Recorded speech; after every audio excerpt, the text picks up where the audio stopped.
Hello everyone, this is Sweta Suryakumari.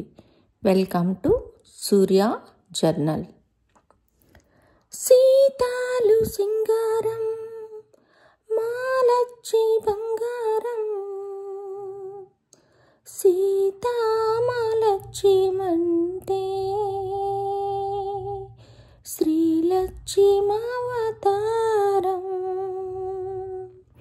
సీతాలు సింగారం మాలచ్చి బంగారం సీతామాలచ్చి మంటే శ్రీలక్ష్మీమవతారం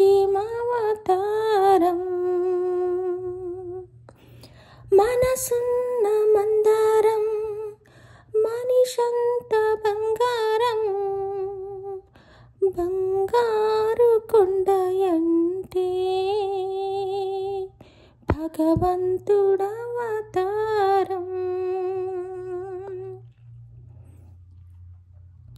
సీతా మహాలక్ష్మి చిత్రంలో రాజేశ్వరితో కలిసి చంద్రమోహన్ ఈ పాటకు చేసిన అభినయం అపురూపం.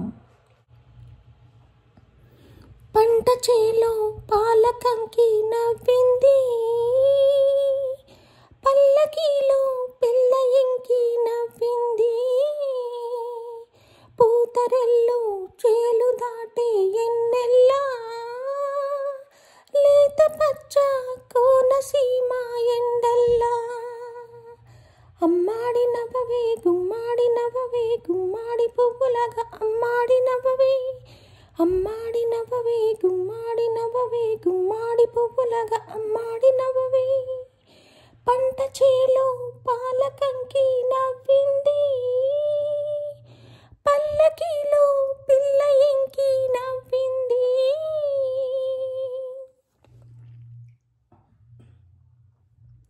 శివగంగా తిరునాలలో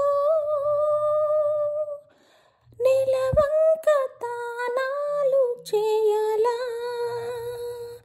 చిలకమ్మ పిడికిళ్ళతో గొరవంక గుడి గంట కొట్టాలా. 16 ఏళ్ల వయసు చిత్రంలో ఈ పాటకు చంద్రమోహన్ పలికించిన హావభావాలు నేటికీ పదిలం. అవిటి పాత్రలో కనిపించిన ఆయన కుంటికాలితో నడుస్తూ హీరోయిన్ శ్రీదేవిని నవ్వించేందుకు శతవిధాలా ప్రయత్నిస్తూ ఈ పాటకు చేసిన అభినయం ప్రేక్షకులను మైమరిపించింది. తెలుగు చిత్రసీమలో చంద్రమోహన్ అనే పేరు తెలియని ప్రేక్షకులు ఉండరు. పాత్ర ఏదైనా 100% ప్రాణం పోసేవారు. మల్లంపల్లి చంద్రశేఖరరావు తెలుగు సినీ రంగంలో ఎన్నో విలక్షణమైన పాత్రలు పోషించి నటుడిగా ప్రేక్షకుల మన్ననలు పొందారు. కృష్ణా జిల్లా పమిడిముక్కల గ్రామంలో 1942 మే 23న జన్మించిన ఆయన నటనపై ఆసక్తితో 1966లో రంగుల రాట్నం చిత్రంతో చంద్రమోహన్ పేరుతో సినీ రంగంలో ప్రవేశించారు.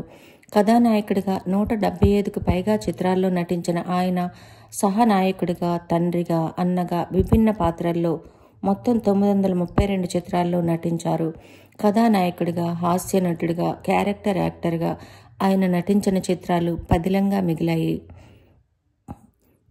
చంద్రమోహన్కు లక్కీ హీరోగా పేరుంది. అందుకే చిత్రసీమకు కథానాయికగా రాబోయే అమ్మాయిలు చంద్రమోహన్తో నటిస్తే తర్వాత కాలంలో గొప్ప హీరోయిన్లు అవుతారని నమ్మకంగా ఉండేవారట.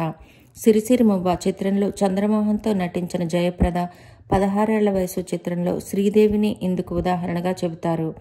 నటనకు సరికొత్త భాష్యం చెబుతూ హీరోగా, ప్రేమను పంచే అన్నగా, బాధ్యత గల తండ్రిగా, ఇంటి పెద్దగా, భార్యను అమితంగా ప్రేమించే భర్తగా, ప్రేమికుడిగా పాత్ర ఏదైనా అందులో ఒదిగి కనిపించే చంద్రమోహన్ వివాదాలకు దూరంగా ఉంటూ అందరితో స్నేహంగా ఉండేవారని ఆయనకు పేరు.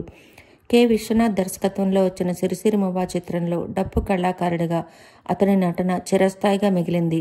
సీతా మహాలక్ష్మి, ఇంటింటి రామాయణం, శంకరాభరణం వంటి చిత్రాలు ఆణిముత్యాల్లా నిలిచాయి.